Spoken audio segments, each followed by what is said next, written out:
మన ఊటీ న్యూస్కి స్వాగతం. మా ఏజెన్సీ ప్రాంత వాసుల్లో మరి చాలా పండుగలు జరుగుతూ ఉన్నాయి. ఈ పండుగల సందర్భంగా ఏజెన్సీ ప్రాంతంలో ఉండేటటువంటి గిరిజనులకి వాళ్ళ సాంప్రదాయబద్ధంగాను అంటే వాళ్ళ పండుగలు చేసుకునే తరుణంలో కొంతమంది తాగేటటువంటి అలవాట్లు అయితే ఖచ్చితంగా ఉన్నాయి. అయితే దాన్ని మార్పించాలని ప్రభుత్వం ఎన్ని ప్రయత్నాలు చేసినా సరే వాళ్ళ ఆచార వ్యవహారాల ప్రకారంగా వాళ్ళు రోజు చేస్తూనే ఉన్నారు.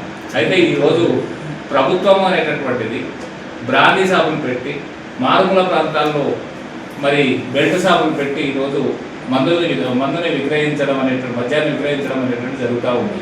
కానీ ఈరోజు ఏజెన్సీ ప్రాంతాల్లో మరి వీళ్ళు పెట్టినటువంటి ప్రభుత్వం పెట్టినటువంటి బ్రాందీ షాపు నుంచి ఈ గిరిజనులు వాళ్ళ గృహ అవసరాల నిమిత్తం అంటే వాళ్ళు 1-2 బీర్లు కానీ లేదనుకుంటే 1-2 మరి బ్రాందీ కానీ ఏదైనా కొనుక్కొని వెళ్తూ ఉన్నప్పుడు అడ్డదారిగా మరి పోలీసులు వాళ్ళ దగ్గర నుంచి చూసి పట్టుకొని వాళ్ళ మీద కేసులు బనాయిస్తూ ఉన్నారని చెప్పేసి ఇది ఎంతవరకు సమంజసం అని చెప్పేసి నేను అడుగుతూ ఉన్నాను.